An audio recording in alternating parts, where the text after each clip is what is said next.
ang anak ko na ituloy. Ito ang naging mensahe ni Eutropio Sesista, ama ni Hannah J. Sesista, na napatay matapos ang naging engkwentro sa pagitan ng militar at komunistang teroristang grupong CPP-NPA-NDF sa Bilar, Bohol kamakailan. Sa panayam sa ama ni Hannah J., pinipigilan umano nito ang anak na sumali sa mga kaliwang grupong National Unions of People's Lawyer o NUPL, ngunit ito ay nagpupumilit. Doon sa Mga rebelde. niya na pinipigilan kung pumilit siya. Yung NUPL. Pumayag ako na sumalik siya dahil explain sa akin mga lawyer kami. Lawyer dahil yung mga kasama niya. Kaya pumayag ako. Tapos sabi ko mag-ilat ka. Dagdag pa nito na hindi matatawaran ang hinagpis na kanilang nadarama dahil hindi nila inaasahan na hahanto sa pagkasawi ng kanilang anak ang pagsali sa grupo yan. ng UPL. Napakasakit, walang kasing sakit. Kasi hindi namin ini-expect na gano'n ang magiging pain sa anak ko, sa pinagpapamahal kong anak. Naabot na ko. Nakatapos ng pag-aaral, nakapasa ng parang nasa tuktok na. Biglang umagsa. Si Hannah J. ay nakapasa sa 2022 bar Sayang examinations. ka lang, Siya Day. ang dating estudyante ng UP Cebu na naging miyembro ng Anak Bayan, Anak Pawis at Secretary General ng NUPL Cebu. Anak na kalaunan Bayan, ay Anak sumama Pawis. Sa NPA noong 2020. Patatandaan noong Pebrero 23, taong 2024, naganap ang enkwentro ng mga sundalo at UP People's Army o NPA sa Bilar, Bohol at isa sa mga napatay na rebelde ay si Hannah J. Sesista.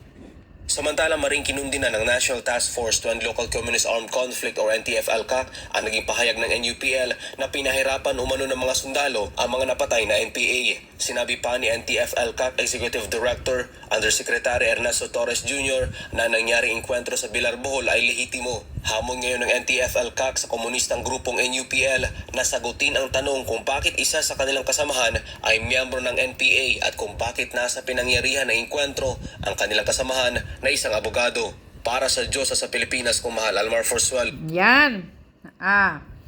Ayan, anak bayan, anak pawis, magpaliwanag kayo, manghinayupa kayo. Oh, isa na namang magandang abogada. Na si Hannah J. Sesista. Nasawi. Mahawak na ng armas sa Bohol. Dahil sa panluluko ninyo, pagkukumbinsi ninyo.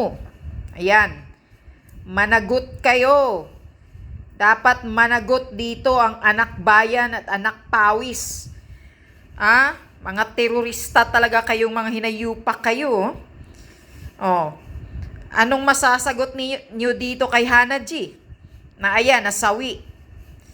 Nagiging rebelde na. Sayang ka lang, Day. Isang abogada ka, nagpauto ka sa mga demonyong teroristang anak pawis na yan. Ngayon, nasawi ka.